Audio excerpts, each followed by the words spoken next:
ရန်ကုန်မြို့မကုဝိပဿနာတရားစဉ်နဲ့လုပ်ငန်းစဉ်ပြန်ပွားရေးအဖွဲ့ချုပ်တည်၌28ရက်6လ69ခုနာနဲ့9နာရီတွင်ဓမ္မကတိကဆရာတော်ဥပဒမကိတ္တိတာရအရှင်သူမြတ်ဟောကြားသောခန္ဓာဉာဏ်ရောက်ပဋိစ္စသမုပ္ပါသင်္นานတရားတော်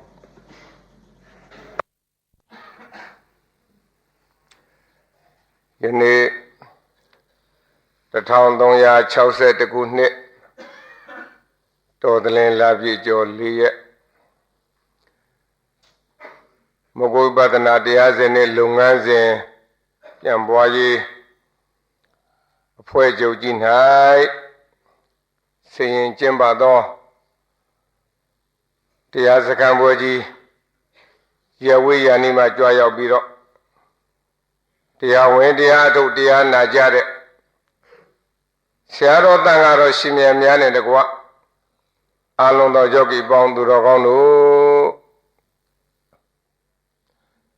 ဘဝတန္တရာကလည်းပဲတွေ့ခဲ့ကြုံခဲ့ဆုံခဲ့ကြရတဲ့မြောင်ဖောင်ဆွေအောင်မြောင်များဖြစ်ကြသည့်အာလျော်စွာယနေ့ယခုဤနေရာဤဌာနဤတန္တရာတို့ယခုလိုပြန်လဲဆုံတွေ့တဲ့အချိန်ခါမှာဖြင့်ကျေးဇူးတော်ရှင်ဧကမဟာပန္တိတမဂုတ်ဆရာတော်ဘုရားကြီးဖရာလိုတော်ကြဟောကြားတော်မူတဲ့ဒေသနာများကိုပတ္တမိသမျှအားဖြင့်ယနေ့နံနက်ပိုင်းကျေးဇူးပြုမှာဖြစ်ပါတယ်အဲ့တော့ဆရာတော်ဘုရားကြီးဒီဒေသနာစဉ်ကိုဟောကြားတော်မူခဲ့တာမြတ်စွာဘုရားဟောကြားတော်မူခဲ့တဲ့ဒေသနာတွေမြတ်စွာဘုရားပြိဋိဘံစံပြီးတဲ့နောက်ဖရာသားတော်ဖြစ်တဲ့တန်ဃာတော်ရှင်မြတ်များတည်ဆောင်ပြီးတော့ဗိဓိကတိလာခဲ့တာယနေ့တိုင်ဆိုရင်တန်ဃာယနာ6ကြိမ်တင်ပြီးတော့တရားဓမ္မတွေမသေးခဲ့ဘူးလားယနေ့တိုင်အောင်တည်ဆောင်တော်မူခဲ့အဲ့ဒီတည်ဆောင်တော်မူခဲ့တဲ့ဗိဓိကပါဠိတော်တွေကိုကျေးဇူးတော်ရှင်ဧကမဟာပန္တိတမဂုတ်ဆရာတော်ဘုရားကြီးဟာပါဠိတော်တွေကိုမှွေနှောက်ပြီးတော့မြန်မာနိုင်ငံရှိတဲ့အာလုံးသောတိုင်းရင်းသားတွေရဟန်းရှင်လူယောဂီသူတော်စင်တွေအယသားတွေအယစကားနဲ့နားလည်အောင်ပါဠိတော်တွေကိုမြန်မာပြန်တရားဓမ္မများမဟောခဲ့ဘူးလားအဲ့ဒီလိုဆရာတော်ဘုရားကြီးမြန်မာပြန်ဟောတော်မူခဲ့တဲ့တရားတော်တွေကိုဘုန်းကြီးများနာဂမှတ်သားပြီးတော့မှတ်သားမိသည်များယနေ့ဣဒာကြီးနာယကဆရာတော်များဣဒာကြီးရဲ့အကျိုးဆောင်များအားလုံးတို့ကျေးဇူးကိုတုံ့ပြန်သောအပြင်ဘုန်းကြီးတက်ဆွမ်းသည်များကျေးဇူးပြုမှာဖြစ်ပါတယ်နော်အဲ့တော့ယခုဟောကြားမဲ့ဒေသနာစဉ်ဟာဘုန်းကြီးကိုယ်ပိုင်ဉာဏ်နဲ့လုံးဝမပါဘူးဆိုတာယောဂီများတရားပွဲစရင်စခြင်းပဲဝန်ခံပြီးတော့တရားဟောပါမယ်နော်အဲ့တော့ယနေ့ဟောမယ့်တရားကတခြားတရားလားပဋိစ္စသမုပ္ပါပဋိစ္စသမုပ္ပါဆိုတာသူများအကြောင်းလားကိုယ်အကြောင်းလားမိမိရဲ့ခန္ဓာရဲ့ဖြစ်ကြောင်းနဲ့ခန္ဓာရဲ့ဖြစ်ကျိုးပါပဲနော်အဲ့တော့ဘဝတန္တရာမှာခန္ဓာရဲ့ဖြစ်ကြောင်းနဲ့ခန္ဓာရဲ့ဖြစ်ကျိုးကိုမသိကြခဲ့လို့ဘယ်ကနေလာလို့ဘယ်ကိုရောက်လို့ဘယ်ကိုသွားကြမယ်ဆိုတာဟာတတန်တရားလုံးတက်တလုံးကယောဂီတို့သိကြရလားမသိကြခဲ့ဘူးဒါကြောင့်ဓမ္မပဒမှာလာတဲ့ဒေသနာစဉ်လေးတစ်ခုရှိတယ်ဒီမှာကမ္မထာနာစရိယဆရာတော်ဘုရားများလည်းမကြဟောတာကိုဘုန်းကြီးမှတ်သားမိသည်များလေးကျေးဇူးပြုပါအောင်မယ်နော်အာလာဝိတိမြတ်စွာဘုရားကိုရောမြတ်ကြီးတရားဟောပေါ့နော်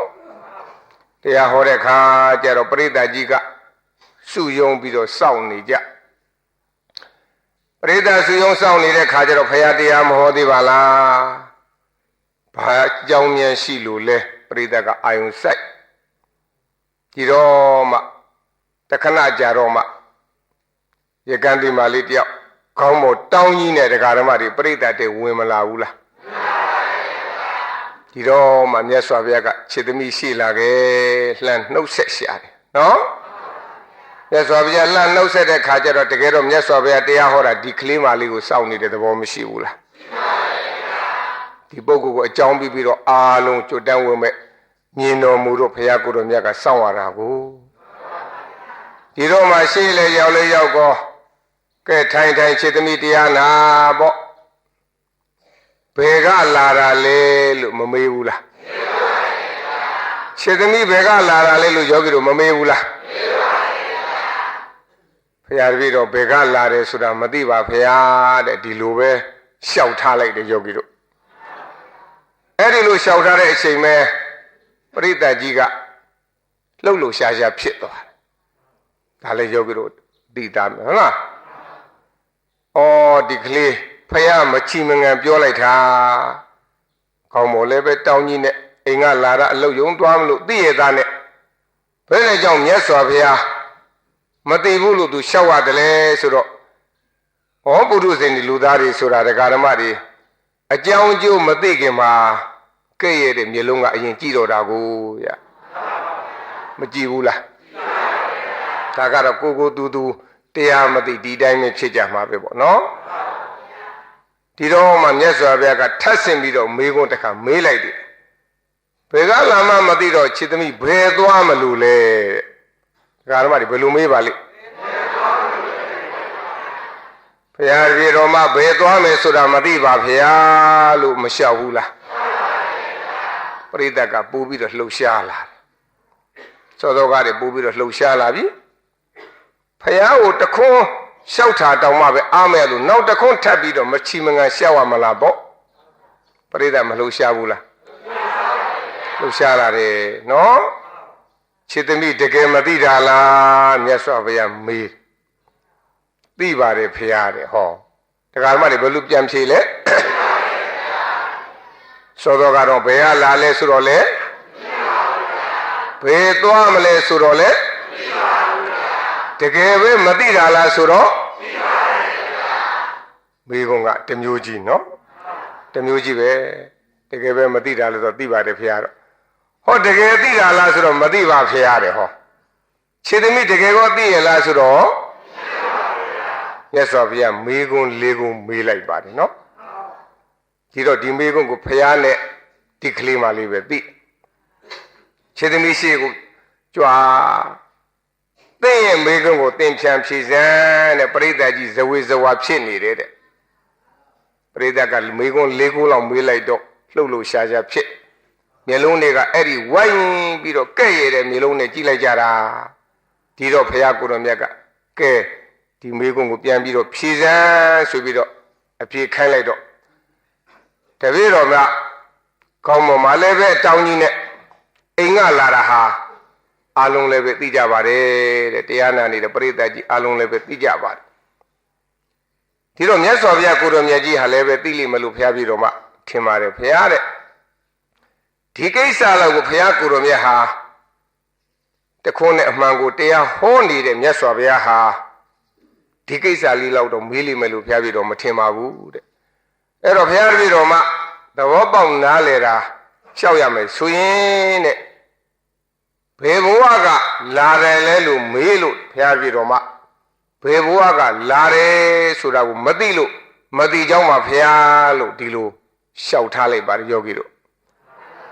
မြတ်စွာဘုရားကိုယ်တော်မြတ်ကြီးသာဓုခေါ်ပါတယ်ဘုရားဘာလို့လဲမြတ်စွာဘုရားသာဓုခေါ်လိုက်တော့ကြံတဲ့ပရိသတ်ကြီးလဲဝိုင်းပြီးတော့ဝမ်းမြောက်ဝမ်းသာသာဓုမခေါ်ဘူးလားဘယ်ကလာမှမသိဘူးဆိုတာဘယ်ဘဝကလာမှမသိဘူးပြောတာရှင်းရောရှင်းရလားအဲ့ဒါကမြတ်စွာဘုရားနဲ့ရကံတိမာလေးရဲ့မေးတာဖြေတာပေါ့ဒါကတော့တာရကပေါ့နော်ဗရဏအနေနဲ့တဘာဝကြည့်ကြည့်ပြန်ကြည့်ကြမယ်ဆိုရင်အလုံးသောဒကာရမတွေယောဂီတွေလည်းပဲဘယ်ဘဝကလာကြတာလဲလို့မေးရင်ဘယ်လိုဖြေကြတကယ်တော့မသိပါဘူးနော်ဒီလိုပဲဖြေတာအဖြေအမှန်ဆုံးပဲဒါပေမဲ့ယနေ့ကြီးဆိုရှင်ဆရာတော်ဘုရားကြီးဥပနိတယနဲ့ဘုရားအလိုတော်ကြတရားတော်တွေသစ္စာတရားတွေနားပြီးတော့ဒီမေးခွန်းတော့ဖြေလို့လက်ခံလို့မရတော့မသိပါဘူးလို့ဖြေရမယ်စားသိပါတယ်လို့ပဲယောဂီတို့ဖြေဖို့အရေးမကြီးဘူးလားအဲ့တော့မသိဘူးလို့ဖြေရမယ်စားဘယ်လိုဖြေကြမလဲသို့တော့ပုဂ္ဂိုလ်တ attva အနေနဲ့တော့ပြောလို့တော့မရဘူးပေါ့ ဓမ္မအနေနဲ့ပြောရမယ်ဆိုရင်တခြားနားလဲရမှာလားပဋိစ္စသမုပ္ပါနားလဲရပရိစ္ဆသမုပ္ပါနားလဲတဲ့ခါကျတော့ဘယ်ပုံဘယ်ဌာနကဘာတွေလုပ်လို့ဘယ်လိုလာခဲ့တယ်ဆိုတော့ယောဂီတို့ကိုယ့်ကိုယ်ပြောလို့မရဘူးလားအဲ့ဒီလိုပြောနိုင်တာလည်းပဲတခြားကျေသူလားဓမ္မကျေသူလားဆရာတော်ဘုရားကြီးအများနားလဲတဲ့စကားလုံးနဲ့ရွေးချယ်ပြီးတော့ဟောကြားလို့ယနေ့ဟုတ်လားမြန်မာနိုင်ငံရှိတဲ့တိုင်းရင်းသားတွေလွယ်လွယ်ကူကူတပည့်တော်တို့ဘယ်ကနေလာတယ်ဘုရားဆိုတာကိုရှောက်နိုင်တဲ့အနေထားဖြစ်ပါတယ်ဘယ်ကနေလာလဲဆိုတော့ဒါကိုရှောက်နိုင်တဲ့အနေထားတွေမရဘူးလား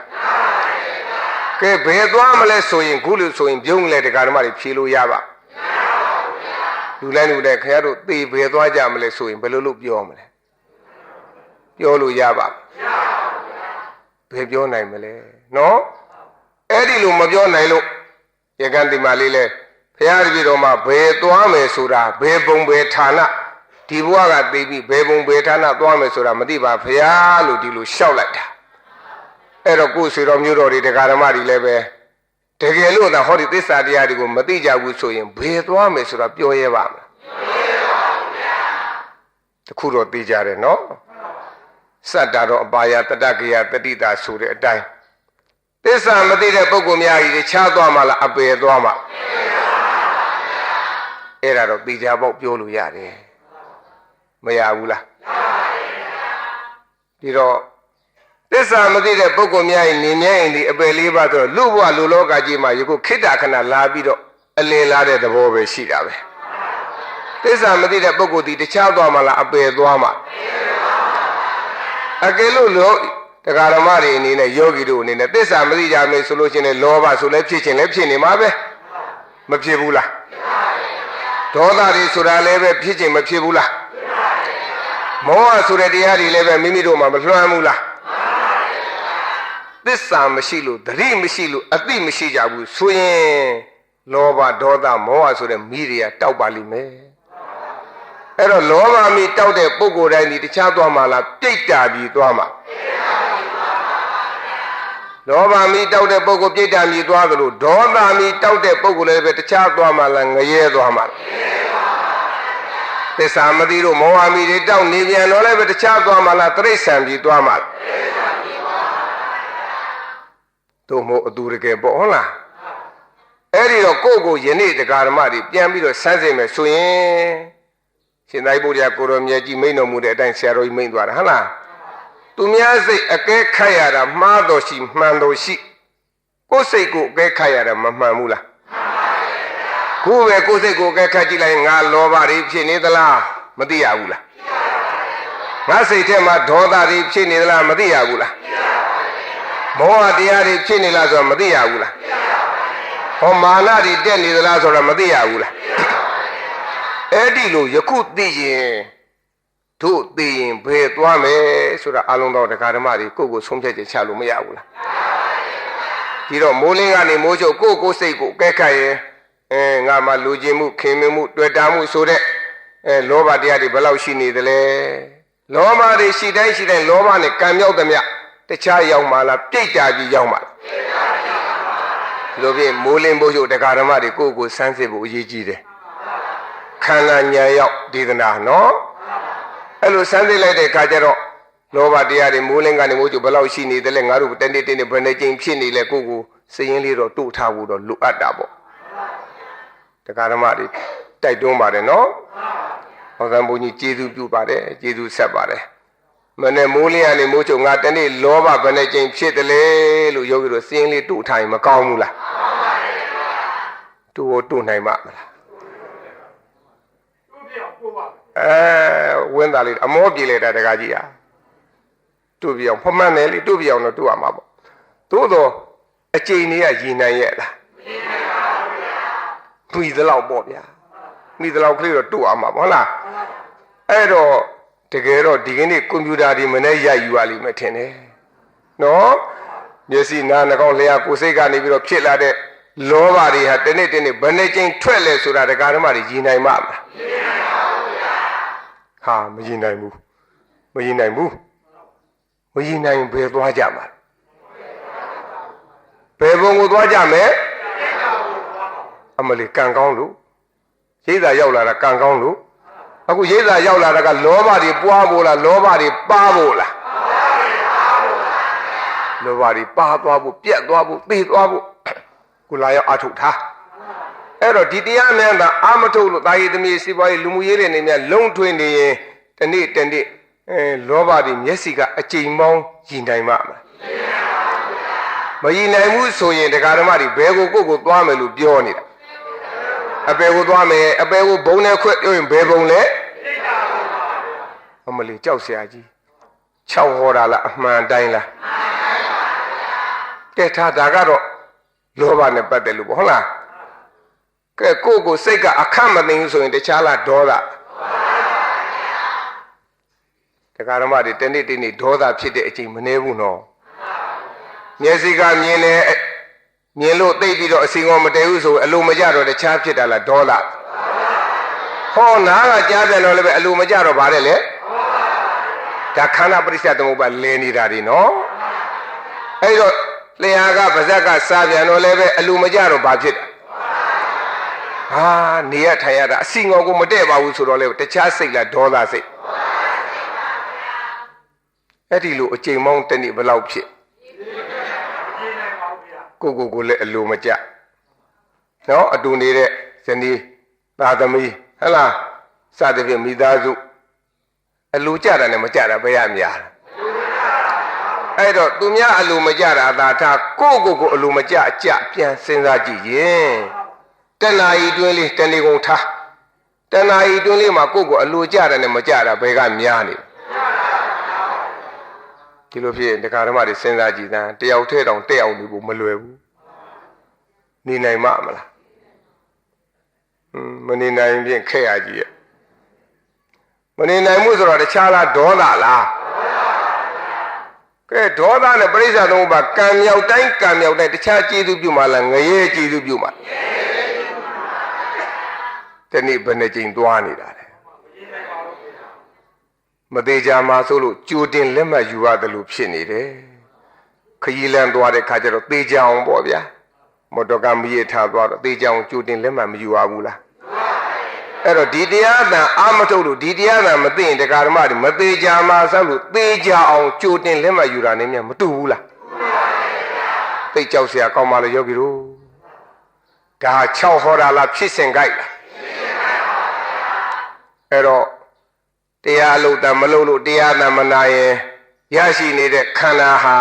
ဒုက္ခသစ္စာဆိုတာသိပါမလားသစ္စာမသိပြန်တော့လည်းပဲအဝိဇ္ဇာမောဟမဖြစ်ဘူးလားအဲ့ဒီလိုမောဟဖြစ်တိုင်းလည်းတခြားကျေးဇူးပြုမှလားတိရစ္ဆာန်ကျေးဇူးပြုမှဒီနေ့တိရစ္ဆာန်ကျေးဇူးပြုတာဘယ်နှကြိမ်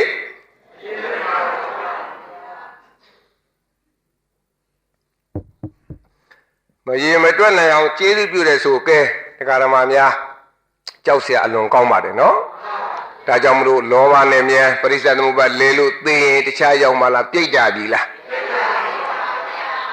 ဒေါသနဲ့ပရိစ္ဆေသမုပ္ပါလဲလို့ရှိရင်လည်းတခြားရောက်မှလားငရဲလားမောဟအဝိဇ္ဇာနဲ့ပရိစ္ဆေသမုပ္ပါလဲပြန်ရင်လည်းတခြားလားတိရစ္ဆာန်လားအဲ့ဒါဟာတို့တနေ့ဘယ်နှကြိမ်ဖြစ်လို့ဘယ်နှကြိမ်လဲနေလဲဆိုတာကိုယောဂီများကိုဆန်းစစ်မယ်ဆိုလို့ရှိရင်မသိနိုင်ဘူးလားအဲကြောင့်လောဘနဲ့သေပြိတ္တာပြေရောက်လေဧကံတာဒါလေးမှတ်ထားရတယ်နော်အားလုံးလည်းနားလည်ပြီးသားပါပဲနာဘူးထံမှာပေါ့ဗျာနော်ကဲလိုက်ဆိုကြလောဘနဲ့သေ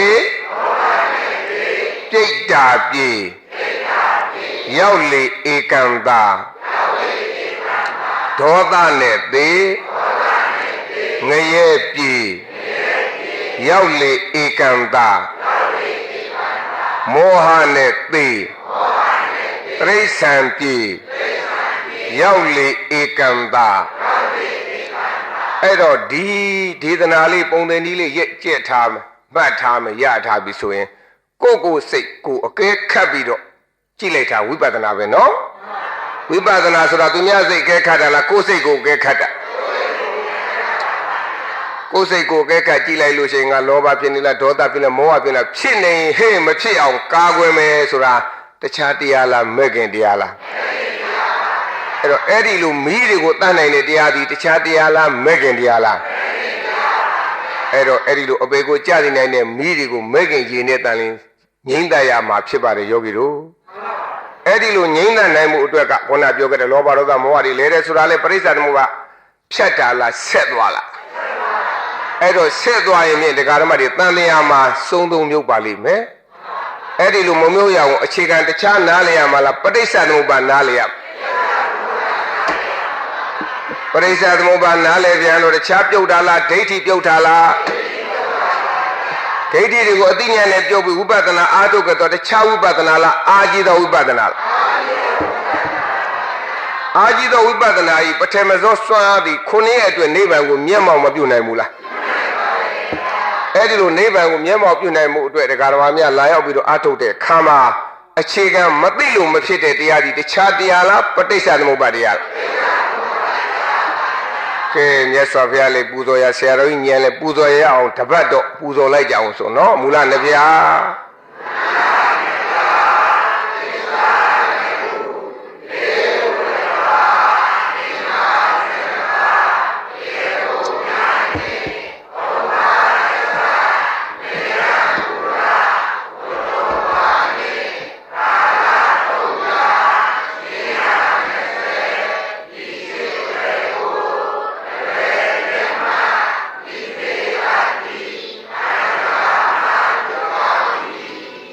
မူလနှစ်ပြားဆိုသည်မှာသစ္စာနှစ်ခုက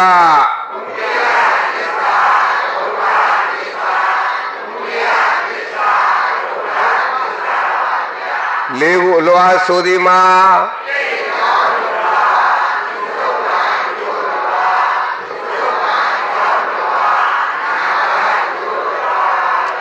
အင်္ဂါ12ပါးက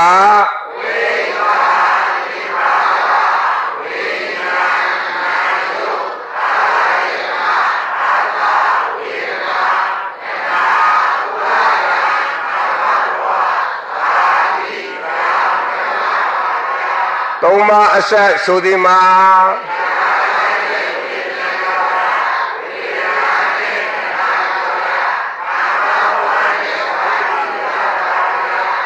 ဟိုသုံးပါးနဲ့ဆိုသည်မှာ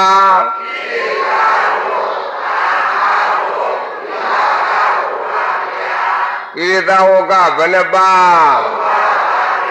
ကာမဝကဝိပါကဝကကိလေသာသုံးပါးကကာမဝနှစ်ပါးကဝိပါကဝ8ပါးက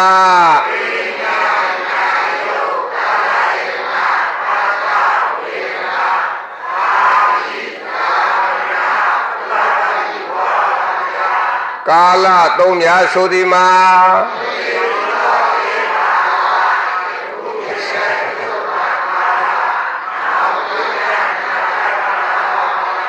ချင်းရာ20ဆိုသည်မှာ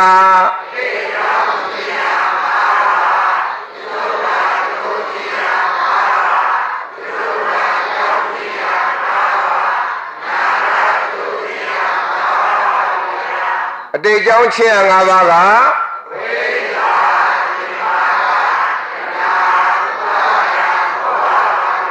ပိဿုပန်အကျိုးချင်းရာ5ပါးက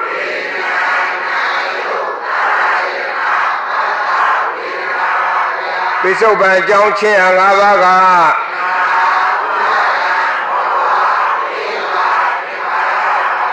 အနာဂတ်ကျိုးချင်းရာ5ပါးက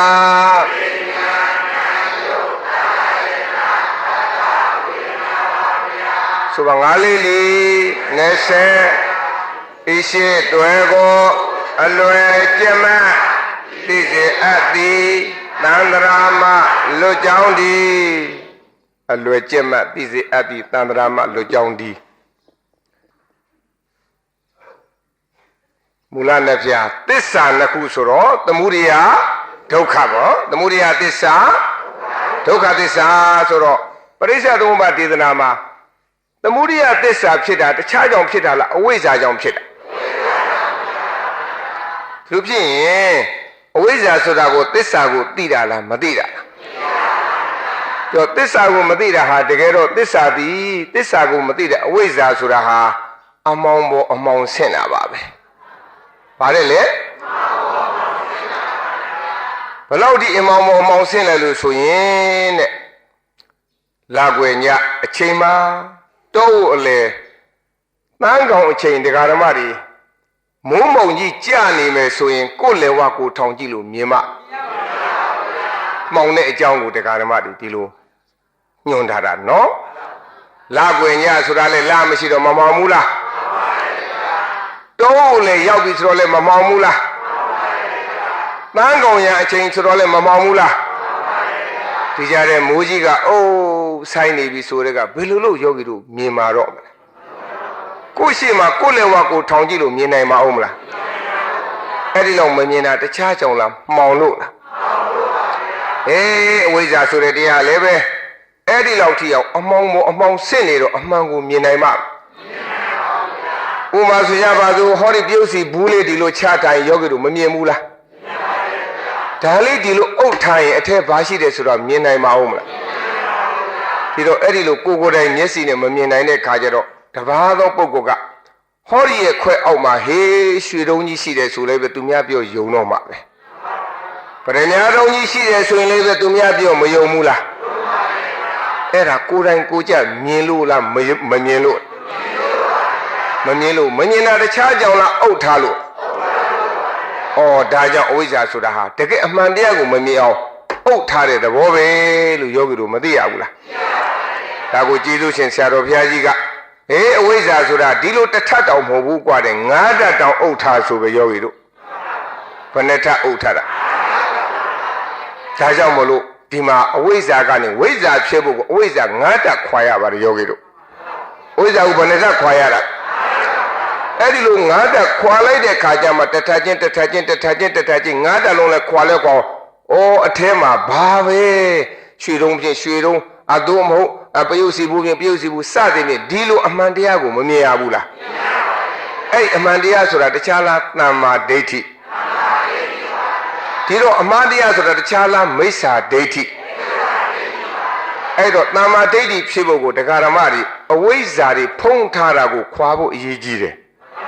အဲ့တော့အဝိဇ္ဇာကဆရာတော်ဘုရားကြီးဟောသွားတာဘယ်နဲ့ထတောင်ထထားတာကဲဒီတော့အဲ့အဝိဇ္ဇာကိုခွာလိုက်မှဝိဇ္ဇာဉာဏ်ရမှာပေါ့ဝိဇ္ဇာဉာဏ်ရတော့မှမိမိတို့မှာရှိနေတဲ့ဒါကတော့ကောင်းတာဒါကတော့မကောင်းဘူးဆိုတာတွေတရားဓမ္မတွေမသိရဘူးလားအဲ့တော့မသိတဲ့အခါကျတော့သူများပဇာပြလမ်းဆုံးပြီးတဲ့အခါကျတော့ကြည်ရသည်ဗရမ ्या ထင်လို့ထင်ဗျဟာဟောဒီကြည်ရသည်ကြီးကိုကြည်ရသည်မှမသိတဲ့ပုဂ္ဂိုလ်ဟောဒါဗရမ ्या ကြီးအဖို့တန်ကြီးယူသွားစမ်းပါဆိုတော့အမလီရတဲ့ပုဂ္ဂိုလ်ကတရားဓမ္မတွေအာရဝန္တာနဲ့ငါကံကောင်းလို့ရတာကြည်ရသည်ရတာဘာကောင်းလို့သိလို့လားမသိလို့လားဩမသိတဲ့ပုဂ္ဂိုလ်ကသူ့ကိုယ်သူကံကောင်းတယ်တဲ့အိမ်ရောက်တဲ့ခါကျတော့ခွဲကြည့်တော့ဗရမ ्या လားကြည်ရသည်လားဘုံနဲ့အပြင်ကကြည့်လိုက်တော့နီနီရေးကြီးကဗရမ ्या ကြီးလို့အောင်းမေ့နေတာတကယ်လေရလို့ခွဲကြည့်လိုက်တော့ဗရမ ्या တွေ့တာလားကြည်ရသည်တွေ့တာဒါကဥပမာပေါ့နော်ခုလည်းပဲအဝိဇ္ဇာဆိုတဲ့တရားတွေ9ဓာတ်တောင်ဖုံးထားတဲ့ခါကျတော့ကြည်ရသည်ဗရမ ्या ထင်ခဲ့ကြတာကိုလူဘဝလူလောကနတ်ဘဝနတ်လောကဗြဟ္မာဘဝဗြဟ္မာလောကဆိုတဲ့နေရာတကယ်ဒုက္ခသစ္စာကြည်ရသည်ကြီးပါသို့တော်လည်းပဲအဝိဇ္ဇာတွေဖုံးထားတဲ့အခါကျတော့တရားဓမ္မအလုံးကဟလားတရားဟောတရားနာပေါ့ဗျာဘဝတန္တရာကအဲ့ဒီလိုအမြင်မှားတဲ့အတွက်ကြည်ရသည်ကိုတခြားဗရမ ्या ထင်ခဲ့တာပဲပေါ့ကြည်ရသည်ကိုဘာထင်ခဲ့ယနေ့လူဘဝလူလောကရောက်လို့ခန္ဓာတဲ့ကိုညံလဲတွန်းလဲတော့အမလိဗရမ ्या မဟုတ်ဘူးဗျယွန်စရာကြီးနှလုံးနာစရာကြီးကြောက်စရာကြီးဒုက္ခတုံးကြီးပါလားဆိုတော့ကြည်ရသည်မှန်ကူမှသိတာကြည်ရသည်မှန်သိတော့ညံလို့ဥမာလားလွန့်ပြစ်ပါလားအဲ့တော့ခန္ဓာကြီးကတော့ကြည်ရသည်နဲ့တော့တူသွားပြီပေါ့လွန့်ပြစ်လို့တော့မရသေးဘူးနော်လွန့်ပြစ်လို့ရပါမလားဝိရှိသမျှတော့ကြွေုံမွေုံပေါ့ခံအောင်ပေါ့ဒီတိုင်းလွတ်ပြစ်တော့တရားဓမ္မတွေကိုယ်တတ်သည်လို့ဖြစ်ပါမလားဒါကြောင့်ဆရာတော်ဘုရားကြီးကခုမှတော့သေခြင်းသောနာနဲ့ဘာတွေလုံမနေနဲ့ဆက်ခံအောင်ဒီတိုင်းသေသွားပေါ့မှာပေါ့ဟောဒီတိုင်းသေသွားရင်အဲ့ဒီတော့မှအဝိလေးအနာလေးကူပြီးတော့မှပဲသေမှလေးလေးနဲ့ဖြစ်မှာပေါ့ဆရာတော်ဘုရားကြီးမိန့်သွားတာနော် အဲ့ဒီတော့အခုတကယ်လေးလေးနဲ့ဖြစ်အောင်အဝိဇ္ဇာကဘယ်နှဖုံးခွာရကဲနံပါတ်1ဘုံကနံပါတ်1ကကာမတက္ကရာတမ္မာဒိဋ္ဌိဉာဏ်မရရင်လည်းပဲတခြားလားအဝိဇ္ဇာလားနာမရူပပရိစ္ဆေဒဉာဏ်မရရင်လည်းတခြားလားအဝိဇ္ဇာပစ္စယပရိက္ခဉာဏ်မရရင်လည်းတခြားလားအဝိဇ္ဇာလက္ခဏာဉာဏ်မရရင်လည်းတခြားလားအဝိဇ္ဇာဒီတော့ဟောမဉ္ဇဏ်မရရင်လည်းတခြားလားအဝိဇ္ဇာသစ္စာဉာဏ်မဉ္ဇဏ်မရရင်လည်းအဝိဇ္ဇာပဲပေါ့အဲ့တော့အဝိဇ္ဇာဒီမှာတရားဓမ္မတွေဘယ်နှဖို့ဒီတော့ဒီ၅ဘုံကိုတဘုံကြီးဖွင့်လိုက်မယ်ဆိုရင်တခြားဉာဏ်ရမှာလားဝိဇ္ဇာဉာဏ်ရမှာလို့ပြတန္တရာစတာကအဝိဇ္ဇာကစပြီမဲ့တန္တရာပြတ်ရင်ဝိဇ္ဇာဉာဏ်ရရင်မပြတ်နိုင်ဘူးလားအဲ့တော့အဝိဇ္ဇာတွေဖြောက်ပြီးတော့ဝိဇ္ဇာဉာဏ်ရအောင်တရားဓမ္မများအဖုံးဘယ်နှဖုံးဖွင့်ကြမယ်နံပါတ်1ဘုံကတခြားဉာဏ်ရမှာလားကမ္မတက္ကရာတမ္မာဒိဋ္ဌိဉာဏ်ရဖို့ပြီးတော့ကာမတက္ကရာတမ္မာဒိဋ္ဌိဉာဏ်ဆိုတော့ကာမိစ္ဆကာမဖလင်္စပေါ့ကံကို၎င်းကံအကျိုးဆက်ကို၎င်းတတ်တာကြီးသူကယုံကြည်ပါကုန်ဖြစ်ပြီဆိုတော့ဒါတခြားယုံရမှာလားကံကိုယုံရပြီးတော့ကံကိုယုံရင်လည်းပဲနံပါတ်1အဝိဇ္ဇာဘုံမပွင့်ဘူးလားကံကိုယုံဉာဏ်တော့လည်းပဲတရားဓမ္မတွေနိဣတမိစ္ဆာဒိဋ္ဌိပြုတ်မှာကိုဗျနိဣတမိစ္ဆာဒိဋ္ဌိဆိုတာခိုင်ခိုင်မြဲမြဲကြီးစွဲမြဲထားတဲ့အယူဝါဒကြီးကိုတရားဓမ္မတွေမဖြုတ်နိုင်ဘူးလားဒါကြောင့်ကျေးဇူးရှင်ဆရာတော်ဘုရားရဲ့ဟေးနိဣတမိစ္ဆာဒိဋ္ဌိမြတ်မပြုတ်လို့ရှိရင်ပြင်ဆာနာရိယကံနဲ့ကြောက်เสียကောင်းဆိုပဲအဲ့တော့နိဣတမိစ္ဆာဒိဋ္ဌိဒီဘာတဲ့ကြောက်เสียကောင်းလားပြင်ဆာနာရိယကံနဲ့ဘာတဲ့ကြောက်เสียကောင်းလားပြင်ဆာနာရိယကံယောဂီတို့နားလည်ပြီးသားပဲဟလားဘုရားသွေးသိမ်းတရားအောင်ပြုတာယဟနာတတ္တအမိတတ္တအဖတတ္တတန်ခါသင်ခွဲတာဒီ၅မျိုးကိုဘာကံခေါ်တာလဲ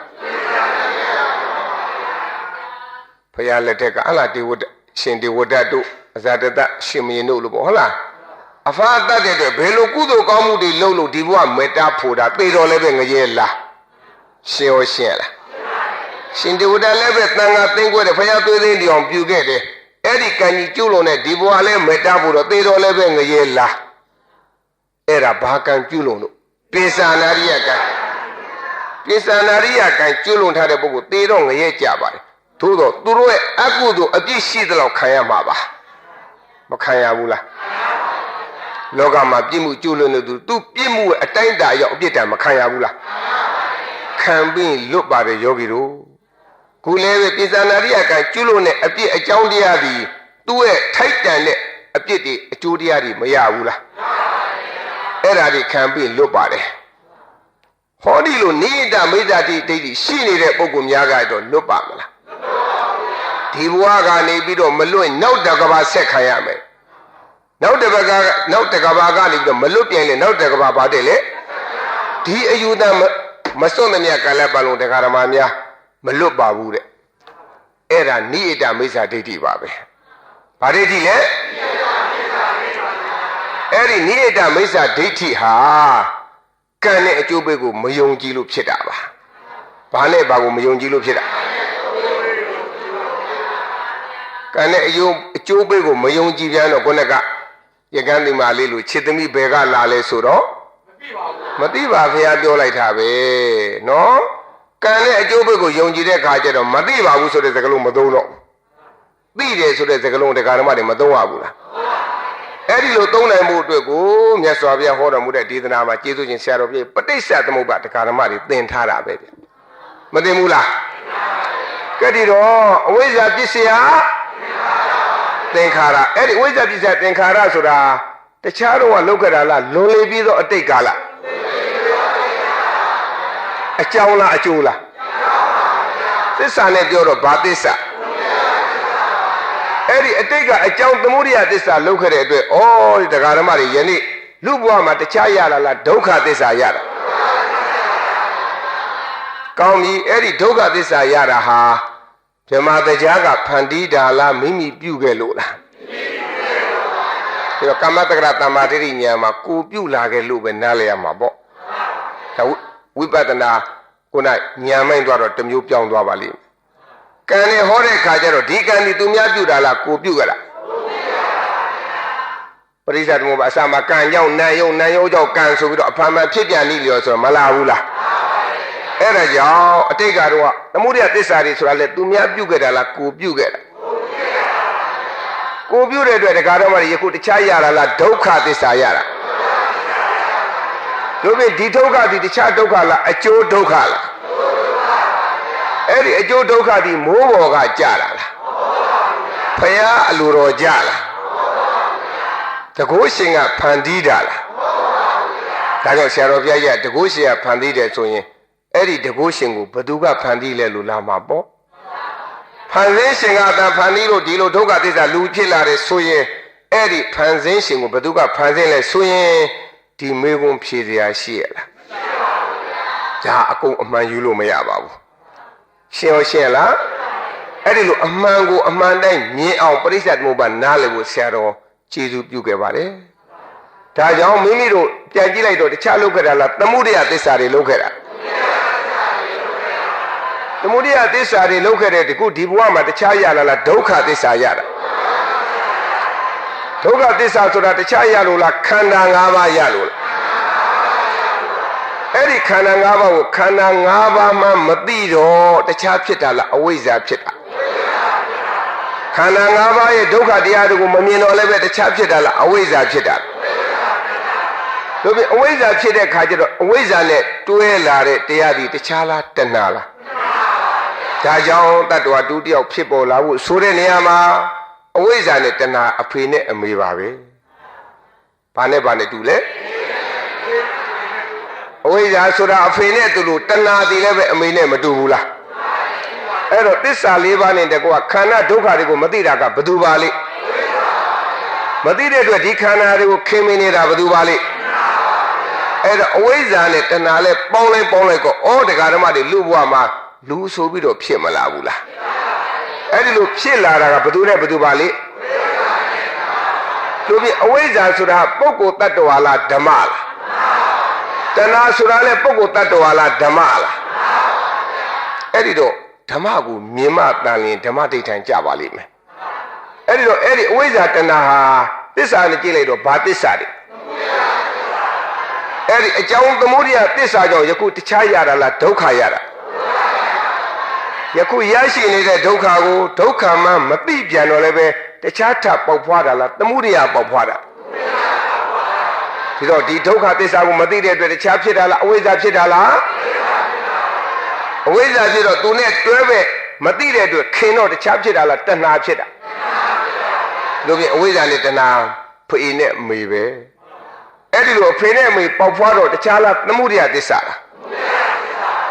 ပိဿုပံကာလမှာဒီပင်သမုဒယသစ္စာတွေထပ်ပြီးပေါက်ဖွားတော့တရားဓမ္မမြတ်အနာဂတ်မှာတခြားရမှာလားဒုက္ခရမှာဒုက္ခရတယ်ဆိုတာတခြားရတာလားခန္ဓာ၅ပါးရလို့လားအဲ့ဒီခန္ဓာ၅ပါးရတော့ခန္ဓာ၅ပါးကဘာသစ္စာဩတေတိချာချာကြည့်လိုက်တဲ့အခါတန္တရာကိုလဲတာကသမုဒယသစ္စာဒုက္ခသစ္စာတခါ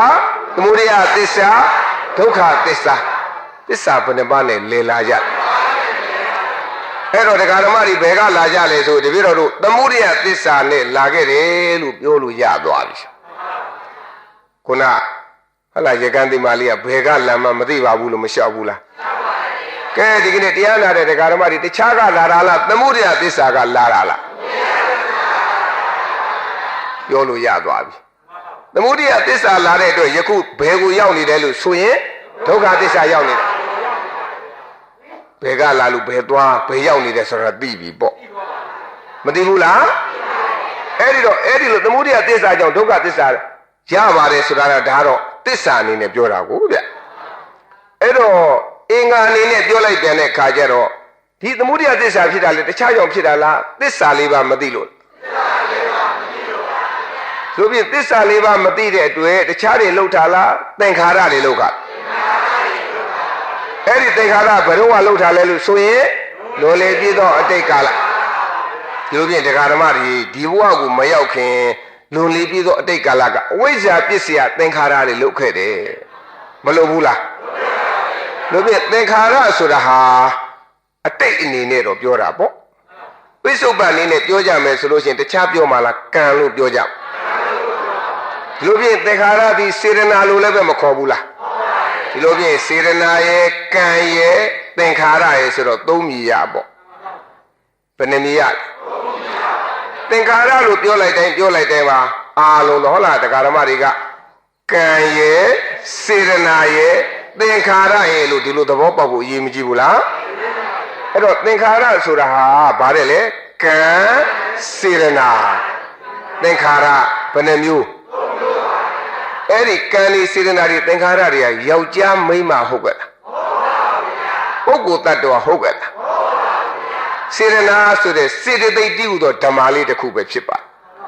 အဲ့ဒီစေတနာစေတသိက်ဓမ္မဟာအတိတ်ကတော့သူတို့ဒီသင်္ခါရဆိုတာတခြားလားကံပဲလားကံဆိုတာလည်းတခြားလားသင်္ခါရလားအဲ့ဒီသင်္ခါရကံတွေလည်းပဲတခြားကပေါက်ဖွာတာလားစေတနာလားဒီလိုဖြင့်စေတနာကောင်းရင်ကံကောင်းတာပေါ့စေတနာမကောင်းရင်အဲ့တော့စေတနာကောင်းတာလည်းသူများနဲ့ဆိုင်တာလားကိုယ်နဲ့ဆိုင်တာဒီလိုဖြင့်စေတနာကောင်းတာလည်းကိုယ်နဲ့ဆိုင်တယ်မကောင်းတာလည်းစေတနာကောင်းတဲ့ပုဂ္ဂိုလ်ဒီကံကောင်းတယ်စေတနာမကောင်းတဲ့ပုဂ္ဂိုလ်ဟာဒီတော့ကံဆိုးတယ်လောကမှာပြောတယ်အမလီကံဆိုးမိုးမောင်ကြလိုက်တာကံဆိုးမိုးမောင်ကြတာကဖယားတရားကဖန်တီးတာမဟုတ်ဘူးကိုယ်စေတနာကကိုယ်အကျိုးပေးတာကိုယ်စေတနာဒီတခြားလားအကြောင်းလားကံဆိုးမိုးမောင်ကြနေတာဒီတခြားလားအကျိုးလားအဲ့ဒါအကြောင်းတရားကြောင့်ဖြစ်တော့အကျိုးတရားဒါပဋိစ္စသမုပ္ပါပဲဘာတရားကိန်းနေတာအဲ့တော့လောကမှာကံကောင်းတဲ့ပုဂ္ဂိုလ်ကံမကောင်းတဲ့ပုဂ္ဂိုလ်လို့သမှုတွေသစ္စာနယ်ပယ်မှာနှစ်မျိုးခွဲလို့မသိဘူးလားဒီတော့ကံကောင်းတဲ့ပုဂ္ဂိုလ်ဒီဘာကောင်းလို့လဲစေတနာကောင်းလို့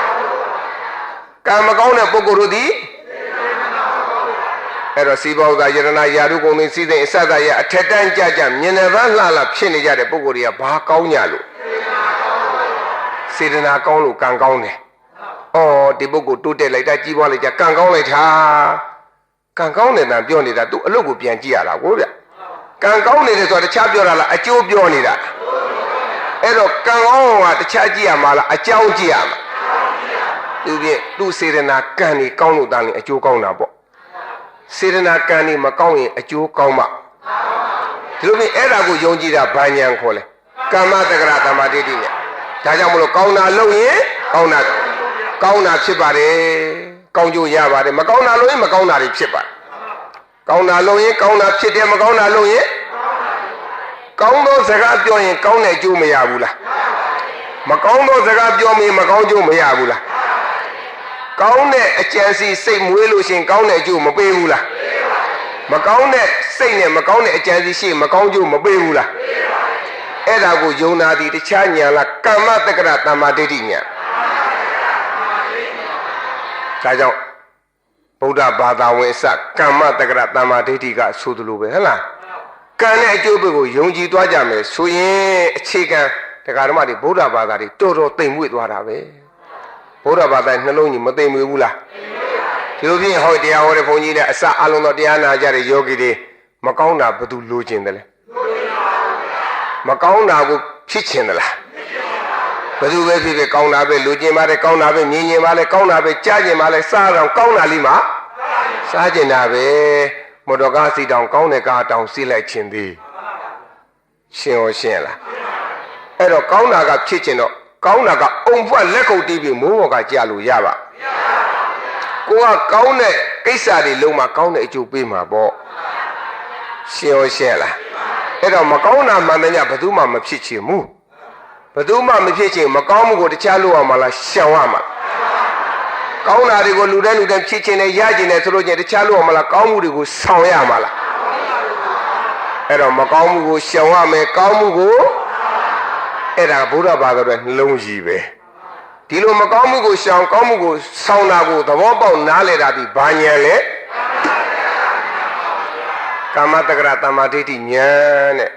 ကမ္မတက္ကရာတမ္မာဒိဋ္ဌိဉာဏ်ရရင်ဘယ်လောက်ငြင်းညမ်းသွားမလဲဒီဘက်ဉာဏ်นี่အသာထားလိုက်ဦးနော်အဲ့တော့ဒီအထက်ပိုင်းဉာဏ်นี่အသာထားလို့အခြေခံဖြစ်တဲ့ဗုဒ္ဓဘာသာဝင်နှလုံးကမ္မတက္ကရာတမ္မာဒိဋ္ဌိဉာဏ်လေးရအောင်လေတရားဓမ္မတွေမငြင်းညမ်းဘူးလားအဲ့ဒီဉာဏ်ရအောင်ဆရာတော်ဘုရားကြီးဒီ ပရိစ္ဆေသမုပ္ပါကိုထောက်ပြီးတော့ပိုင်နိုင်ကျေးဇူးမပြုခဲ့ဘူးလားအဲ့ဒီကမ္မတက္ကရာတမ္မာဒိဋ္ဌိဉာဏ်ကိုပြန်ကြည့်တဲ့ခါကျတော့သူ့မှာဘသူအုပ်ချုပ်ထားတာဝိဇ္ဇာအုပ်ချုပ်ထားတယ်ဒီတော့ကမ္မတက္ကရာတမ္မာဒိဋ္ဌိဉာဏ်ဆိုတာကကံကြောင့်တရားကြောင့်ဖြစ်ပေါ်လာတဲ့အကျိုးတရားဒီလိုပြင်အဲ့ဒီကံဒီတခြားလားသင်္ခါရဟုတ်ပြီသင်္ခါရမှာလည်းပဲ၃မျိုးခွဲပြီးတော့ဆရာတော်မဟောခဲ့ဘူးလားသင်္ခါရဘယ်နှမျိုးခွဲဟောခဲ့လဲကဲဒီလိုပြင်ဒါနသီလအစရှိတဲ့ကုသိုလ်ကောင်းမှုကိုလုပ်တဲ့သင်္ခါရဒီတခြားသင်္ခါရလားပုံညာပိသင်္ခါရပါဏာတိပါရအရိနာရဏအစရှိတဲ့ဒုစရိုက်တရားတွေကိုကျူးလွန်နေတာဒီတခြားလားအပုံညာပိသင်္ခါရဟောဒီကြောင့်သမထကမ္မထံတရားလေးတဲ့အစရှိတဲ့ဇန်တရားတွေကိုအထုတာဒီတခြားလားအာနိဇာပိသင်္ခါရအဲ့ဒီသင်္ခါရ၃မျိုးကိုလှုပ်တိုက်လုံးနဲ့ဘသူအုပ်ချုပ်အဲ့တော့ပါဠိတော်ရွတ်လိုက်တော့အဝိဇ္ဇာပစ္စယသင်္ခါရပစ္စယဒီလိုပြင်အဝိဇ္ဇာပစ္စယသင်္ခါရသစ္စာဖွဲ့တော့ဘာသစ္စာဘယ်တော့ကလှုပ်ခဲ့လဲသမုဒယသစ္စာအကြောင်းလားအကျိုးလားဟောအတိတ်တန်တရားကအကြောင်းသမုဒယသစ္စာအဝိဇ္ဇာသင်္ခါရလှုပ်ခဲ့တဲ့အတွက်ကြောင့်ဟောတရားဓမ္မတွေဒီမှာအကျိုးတရားအနေနဲ့တခြားရတာလားဝိညာဉ်ရတာဝိညာဉ်ရလာပြီဆိုတဲ့သဟဇာတအနေနဲ့ခန္ဓာ၅ပါးမရဘူးလားဘာသစ္စာတို့ပြင်ဒီဒုက္ခသစ္စာကဖယားအလိုတော်ကြာလားကိုပြုခဲ့လို့လားတကုရှင်ကဖန်ပြီးပေးလိုက်တာကကိုပြုခဲ့တာရှင်ရောရှင်းလားအဲ့ဒီလိုကိုပြုရကြတယ်လို့သိတာကတရားဓမ္မတွေတခြားနားလည်လို့လားပဋိစ္စသမုပ္ပါနားလည်လို့အဲ့ဒီလိုအကြောင်းတရားကြောင့်ဘာရတာလဲအကျိုးတရားရတယ်ဒီတော့ဘယ်လိုအကြောင်းတရားကြောင့်ဘယ်လိုအကျိုးတရားရလဲဆိုတော့ပုံညာပိသင်္ခါရဆိုတာကပုံညာကကုသိုလ်ကောင်းမှုပါပဲအပိသင်္ခါရဆိုတာကလွန်ခဲ့အောင်လုပ်တာပေါ့ဘယ်လိုတွေလွန်ကိုအောင်လုပ်တယ်လို့ကုသိုလ်ကောင်းမှုပြုပြီးတဲ့အခါမှာလူချမ်းသာနတ်ချမ်းသာဆိုတဲ့31ဘုံရဲ့ချမ်းသာကျင်နာတွေကိုတရားဓမ္မတွေအဲ့ဒါဒီတခြားလားအဘိသင်္ခါရဒီတော့ဘုရားယဟန္တာတွေလည်းပဲပုံညဆိုတဲ့ကုသိုလ်ကောင်းမှုမပြုဘူးလားဘုရားယဟန်တွေပြုတဲ့ပုံညဆိုတဲ့ကုသိုလ်ကောင်းမှုကကံချုပ်တဲ့ကုသိုလ်ပဲဒီတော့သူလိုကိုလိုတရားဓမ္မတွေပုရုဇဉ်တွေပြုခဲ့တဲ့ကုသိုလ်ကောင်းမှုကကံဆက်တဲ့ကုသိုလ်ပဲဘာဆက်တာသို့တော်လည်းပဲအဲ့ဒီကံမှာဘယ်သူအုပ်ချုပ်ထားလဲအဝိဇ္ဇာခေါင်းဆောင်အုပ်ချုပ်ထားတဲ့ဒီပဲနဲ့သူနဲ့တွဲပဲတဏှာမပါဘူးလားဒီတော့အဝိဇ္ဇာခေါင်းဆောင်တဲ့အတွက်တဏှာပါတဲ့ကအဝိဇ္ဇာနဲ့တဏှာပြုသမျှသောကုသိုလ်ကောင်းမှုတို့သည်နိဗ္ဗာန်ကိုရမှာလားဒုက္ခရတာအဲ့ဒီလိုဒုက္ခကိုရသည့်အတွက်ကြောင့်ဆရာတော်ပြည့်ရအဲ့ဒါမလုတ်တတ်တဲ့အတွက်ငွေကုန်လူပန်းပဲဘယ်လိုအမိန့်ရှိတာဘယ်လောက်လေးနေတဲ့တရားလေးရုပ်ပြီးတော့ဒီတော့ငွေကုန်လူပန်းဆိုတာကတခြားမသိလို့လားသစ္စာမသိလို့အဲ့ဒါကြောင့်အတိတ်ကလည်းပြီးတော့မိမိတို့ပြုခဲ့တဲ့ပုံညာပိသင်္ခါရဆိုတဲ့ကောင်းမှုကုသိုလ်အကျိုးပေးကြောင့်တရားဓမ္မတွေယခုလူဘဝကိုမရဘူးလားဒီလိုပြင်ကောင်းပြီပုံညာပိသင်္ခါရဆိုတော့သူ့ပြောတဲ့ခါမှာစိတ်ထဲကနေကြံစီမှုတွေမရှိဘူးလားစိတ်ကနေကြံစီပြန်တော့လည်းပဲစိတ်တသင်္ခါရမဖြစ်ဘူးလားခါပုံညာပိသင်္ခါရမှာလည်းပဲသင်္ခါရ၃မျိုးတွဲပြီးတော့တပည့်နဲ့ပါပြီးသားပေါ့ကောင်းမှုကုသိုလ်တစ်ခုပြုတာကစိတ်ကမကြံမင်းနဲ့ပြုလို့ရပါအဲ့ဒီလိုစိတ်ကကြံစီတာဒီတခြားသင်္ခါရလားစိတ်တသင်္ခါရကိုကြံစီပါပြီအလူတစ်ခုလူတော့မယ်နော်အခုဒီမှာယောဂီတွေပဲဟလားဆုံးကတ်မယ်ဆိုကြပါစို့အချင်းချင်းမိသားစုတွေမတိုင်မရဘူးလားအော်ဒီမှာကြီးညိုစရာကိုမြင်တဲ့အခါမှာကြီးညိုမှုဖြစ်ပါတယ်တရားဖြစ်စရာကိုမြင်တဲ့အခါမှာတရားတရားမဖြစ်ဘူးလားဒါကြောင့်မြတ်စွာဘုရားကလည်းတရားတရားမရှိတဲ့ပုဂ္ဂိုလ်တွေတရားတရားရှိအောင်မကြည်ညိုတဲ့ပုဂ္ဂိုလ်တွေကိုကြည်ညိုအောင်ယောဂီတို့ကမလိုက်နိုင်ရဘူးလားမြတ်စွာဘုရားသားတော်တွေကိုဟောခဲ့တယ်လေယဟန်တို့တွေ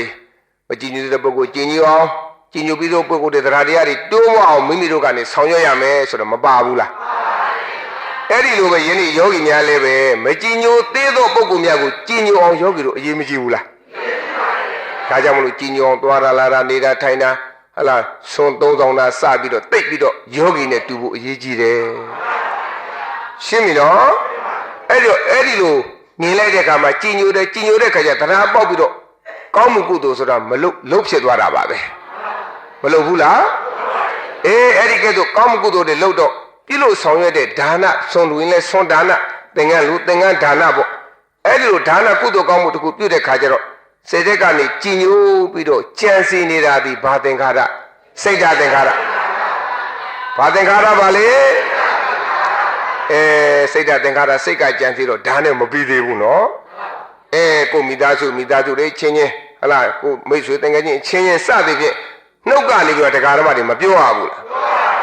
ဒီလိုလုပ်ရင်ကောင်းမလားဟိုလိုလုပ်ရင်ကောင်းမလားငါတော့ဟိုလိုလေးလူချင်းနဲ့ဒီလိုလေးလူချင်းနဲ့စသည်ဖြင့်အလူတစ်ခုအောင်မြင်မှုအတွက်ကိုနှုတ်ကနေပြီးမြို့ကနေပြောတာတခြားလားဝစီသင်္ခါရ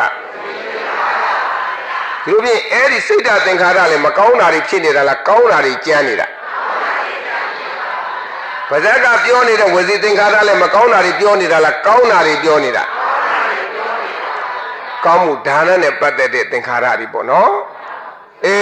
ဒီတော့မှသာတိကဒါနပေါ့သမုဒိသစ္စာမပဲဘူးဖះရှစ်ချက်ဟောထားတာရှိပါတယ်နော်ကိုယ်တိုင်ကိုကြသာတိကဒါနမြောက်လှူလိုက်ပြီဆိုတော့ကာယသင်္ခါရမဖြစ်ဘူးလားဒီတော့စိတ်ထဲကကြံစည်တာဘာသင်္ခါရပါဇက်ကပြောနေတာကကိုယ်တိုင်ကိုကြတခါတည်းသာတိကဒါနမြောက်အောင်ကတ်လူတာကအဲ့ဒီတော့ကောင်းမှုကုသိုလ်တစ်ခုပြုတဲ့ခါမှာသင်္ခါရဘယ်နှမျိုးပါတယ်ဘာတွေပါလဲစိတ်ဓာတ်သင်္ခါရဝစီသင်္ခါရကာယသင်္ခါရ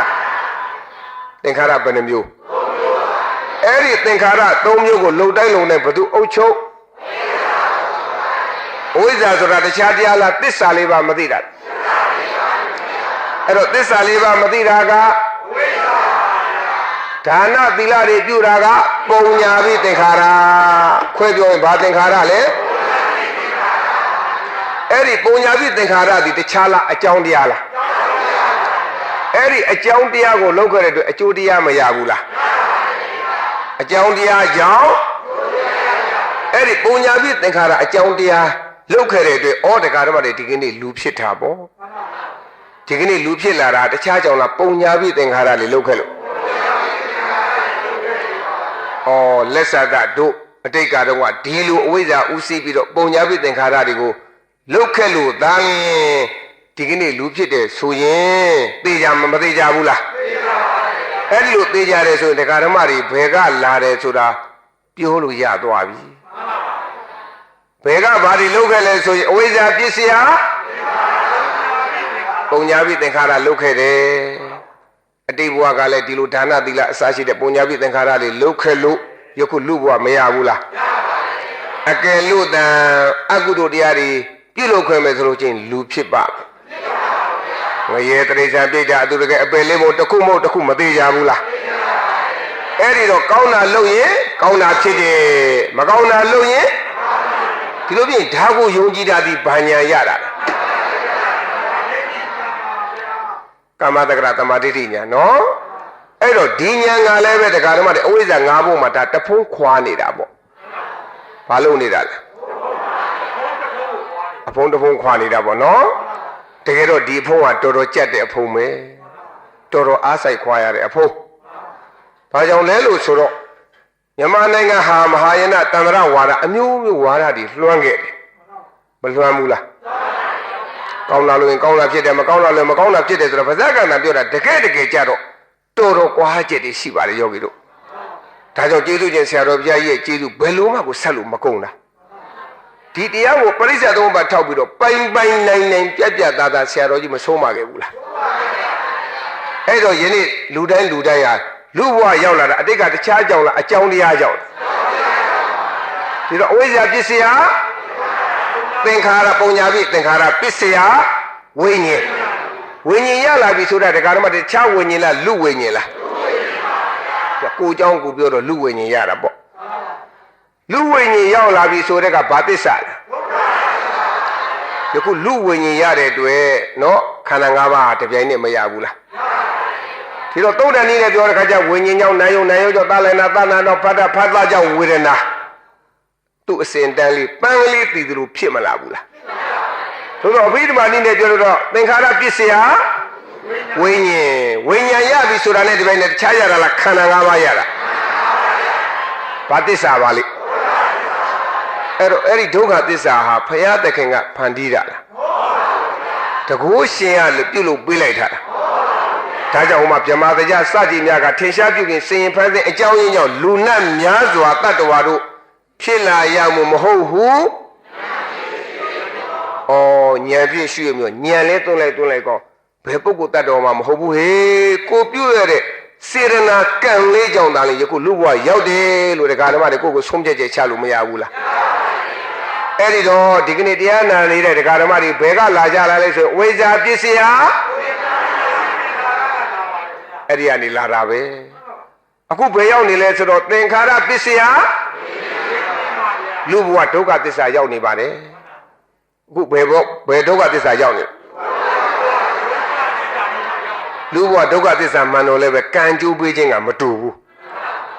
တူရဲ့လားကံကြိုးပေးခြင်းမတူတဲ့အတွက်လူချင်းတူတော်လည်းပဲအသက်ရှူခြင်းကွဲတယ်ဆိုတဲ့စကားအရာဟောလူတော့ဖြစ်တာပေါ့ဗျာဟောအချို့ကြတော့ပညာတတ်ကြီးတွေမဖြစ်ဘူးလားအချို့ပညာမဲ့မဖြစ်ဘူးလားအချို့အစင်းလာတဲ့ပုဂ္ဂိုလ်တွေမဖြစ်ဘူးလားအချို့အကြီးတန်းတဲ့ပုဂ္ဂိုလ်တွေမဖြစ်ဘူးလားဟောအချို့လည်းပဲယာရုကုန်တွေစိစိမ်နေနဲ့မရှိဘူးလားအချို့လည်းပဲယာရုကုန်တွေစိစိမ်နေမဲ့တယ်လို့ဟောမရှိဘူးလားဒီလိုဖြစ်ရင်အဲ့ဒီလိုကွဲပြားခြားနားနေတာဟာ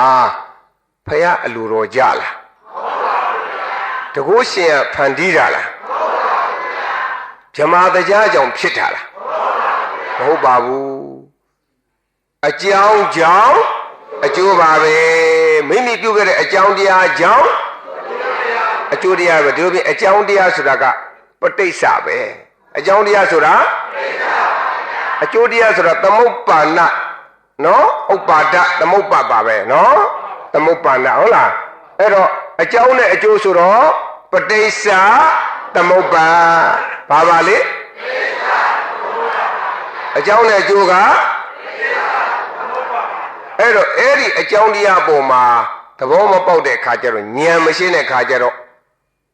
ဟိုလူကဖန်ဆင်းတယ်လို့နော်ဒီပုဂ္ဂိုလ်ကြောင့်ဖြစ်တယ်လို့ဆိုတဲ့အယူဆတွေမရှိဘူးလားဆိုကြပါစို့ဒီကနေ့ကြီးပွားချမ်းသာလာပြီဆိုတဲ့ကဟိုဝိဇ္ဇာကမတယ်လို့ဟိုနတ်ကမတယ်လို့ဆိုတဲ့အယူဆတွေမရှိဘူးလားဒီတော့အဲ့ဒီလိုအယူဆတွေဆိုတာတခြားလားအကြောင်းပယ်တာလားအကြောင်းပယ်ပြန်တော့လည်းပဲအာယတုကဒိဋ္ဌိသွားညှိပြန်တယ်ဘာဒိဋ္ဌိညှိပြန်လဲဒီတော့အာယတုကဒိဋ္ဌိညှိပြီဆိုတဲ့နိဒာမိစ္ဆာဒိဋ္ဌိမဖြစ်ဘူးလားဒီတော့နိဒာမိစ္ဆာဒိဋ္ဌိဒီပိဿာနာတိယကံနဲ့ကြောက်เสียကောင်းလို့ဆိုတော့ဩတရားဓမ္မတွေပေါ့ပေါ့တန်တန်တွေ့လို့ရပါမလားရှင်ရောရှင်လားအဲကြောင့်ဒီကနေ့အထက်တန်းမျက်နှာပန်းရောက်နေတာလေမိမိပြုခဲ့တဲ့အကြောင်းကံအခြေခံမပါဘူးလားသို့တော့ကံဥဆောင်တဲ့အခါကျတော့ကံကြီးပဲပြီးမလားဆိုတော့မပြီးသေးဘူးနောက်ကဉာဏ်ဝိရိယပါအောင်မှာပေါ့လူပြီဆိုတာကံဉာဏ်ဝိရိယနဲ့တွားရပါကိုဥမာနတ်ပြီဆိုလို့ရှိရင်တော့ तू ကကံမောထိုင်နေရတဲ့ပုဂ္ဂိုလ်တွေကိုရှင်ရောရှင်လားအဲ့ဒီတော့ကံကဥဆောင်တဲ့အတွက်လူဘဝကိုမရဘူးလားဒီတော့ဉာဏ်ဝိရိယလေးအားပေးလိုက်တဲ့ခါကျတော့ကံကလည်းဥဆောင်တဲ့ဉာဏ်ဝိရိယလည်းပဲမိမိတို့ကနေပြီးတော့တွဲလိုက်တဲ့ခါကျတော့အထက်တန်းမြင်တဲ့ဘာနဲ့ရောက်ကြတာပေါ့အဲ့တော့လူတိုင်းရောက်ချင်မိမယ်ရောက်လို့ရရဲ့လားသူကံအကြောင်းပါတယ်ရှင်ရောရှင်လားအဲ့ဒီတော့အဲ့ဒါဟာဘယ်သူကမှဖန်တီးတာမို့မိမိပြုတဲ့အကြောင်းတရားကြောင့်အကျိုးတရားအကြောင်းတရားကြောင့်အဲ့တော့အကြောင်းတရားကြောင့်ပြုခဲ့တဲ့အကြောင်းတရားကြောင့်အကျိုးတရားဆိုတာဟာအကြောင်းဒီတခြားလားကံဒီလုပ်ခဲ့လို့ဒီတော့အကျိုးဒီလည်းပဲတခြားလားသူ့ဆံရအကျိုးပေးတာလားအဲ့တော့ကောင်းတာလုပ်လို့မကောင်းတာလုပ်လို့အဲ့ဒါကိုယုံကြည်တာဒီတခြားဉာဏ်လားကာမတက္ကရာတမ္မာဒိဋ္ဌိဉာဏ်လားအဲ့တော့ကာမတက္ကရာတမ္မာဒိဋ္ဌိဉာဏ်ရရင်နိယတမိစ္ဆာဒိဋ္ဌိလွတ်ပြီနိယတမိစ္ဆာဒိဋ္ဌိတစ်ပိုင်းလွတ်သွားပြီဆိုရင်တရားဓမ္မတွေဗုဒ္ဓဘာသာဖြစ်ပြီပေါ့ရှင်ရောရှင်လားအဲ့တော့ဗုဒ္ဓဘာသာဖြစ်ပြီဆိုရင်ထိုက်သည့်အလျော်စွာငြိမ်းချမ်းမှုဆိုတာကရပြီးသားပဲအဲ့တော့ကျန်တာတွေတော့နောက်နေ့မှဆက်ဖြုတ်အောင်ဟုတ်လားယနေ့ဒီလောက်နဲ့ပဲအလုံးဟုတ်လားယောဂီပေါင်းသူတော်ကောင်းတို့ကိုဟောကြားရတဲ့ကောင်းမှုကြောင့်ဒီတရားပွဲမှာပဲ မဉ္ဇဉ်ဘုံဉ္ဇဉ်နိဗ္ဗာန်ကိုမျက်မှောက်ပြုနိုင်ပါစေဆိုတဲ့ပထနာစုဖြင့်ယနေ့တရားဒီညနေပင်ဏီကုန်းချုပ်လိုက်ကြအောင်စို့